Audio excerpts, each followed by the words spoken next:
राधे राधे दोस्तों, जय श्री कृष्णा। कान्हा जी की कृपा हम सब पर बनी रहे। इसी के साथ आप सभी का हमारे भक्ति में आस्था यूट्यूब चैनल पर हार्दिक स्वागत है। दोस्तों, आज इस वीडियो में हम आपको माँ के चौथे स्वरूप की कथा सुनाएंगे, जिनका नाम माँ कुष्मांडा है।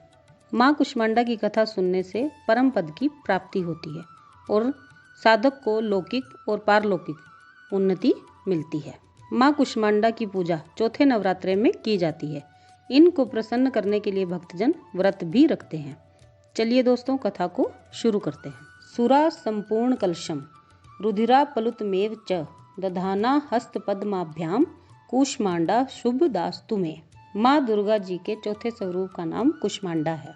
अपनी मंद हल्की हंसी द्वारा अंड अर्थात ब्रह्मांड को उत्पन्न करने के कारण इन्हें कुष्मांडा देवी के नाम से अभिहित किया गया है।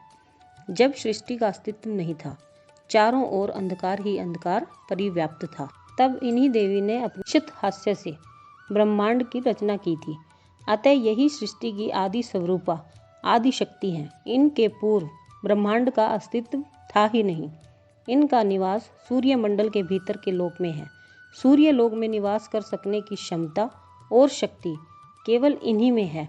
इनके भीतर शरीर की कांति और प्रभा भी सूर्य के समान ही देदीप्यमान और भास्वर है। इनके तेज की तुलना इन्हीं से की जा सकती है। अन्य कोई भी देवी देवता इनके तेज और प्रभा की समता नहीं कर सकते। इन्हीं के तेज और प्रकाश से दसों दिशाएं प्रकाशित हो रही हैं। ब्रह्मांड की सभी वस्तुओं और प्राणियों में अवस्थित तेज इन्हीं की छाया है। इनकी 8 भुजाएं हैं, अतः ये अष्टभुजा देवी के नाम से भी विख्यात हैं। इनके 7 हाथों में क्रमशः कमंडल, धनुष, बाण, कमल पुष्प, अमृतपूर्ण कलश, चक्र तथा गदा है। 8वें हाथ में सभी सिद्धियों और निधियों को देने वाली जपमाला है। इनका वाहन सिंह है। संस्कृत भाषा में कुष्मांड कुम्हड़े को कहते हैं। बलियों में कुम्हड़े की बलि इन्हें सर्वाधिक प्रिय है। इस कारण से भी ये कुष्मांडा कही जाती हैं। नवरात्र पूजन के चौथे दिन कुष्मांडा देवी के स्वरूप की ही उपासना की जाती है। इस दिन साधक का मन अनाहत चक्र में अवस्थित होता है। अतः इस दिन उसे अत्यंत पवित्र और अचंचल मन से कुष्मांडा देवी के स्वरूप को ध्यान में रखकर पूजा उपासना के कार्य में लगना चाहिए।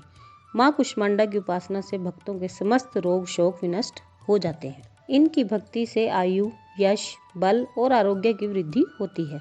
माँ कुष्मांडा अति अल्प सेवा और भक्ति से भी प्रसन्न होने वाली है। यदि मनुष्य सच्चे हृदय से इनका शरणागत बन जाए तो फिर उसे अत्यंत सुगमता से परम पद की प्राप्ति हो सकती है।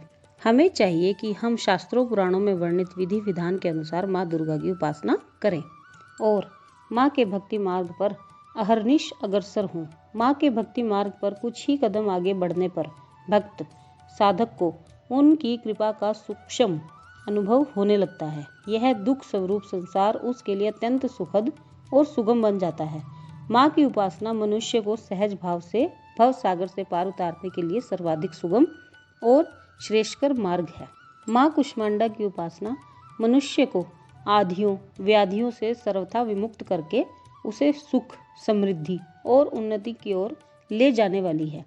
अतः अपनी लौकिक पारलौकिक उन्नति चाहने वालों को इनकी उपासना में सदैव तत्पर रहना चाहिए। तो दोस्तों, ये थी माँ के चौथे स्वरूप माँ कुष्मांडा की कथा जो हमने आपसे कही। आप भी अपनी लौकिक और पारलौकिक उन्नति कीजिए माता की उपासना करके। माँ कुष्मांडा की कृपा सभी पर बनी रहे, यही प्रार्थना माँ से करती हूँ।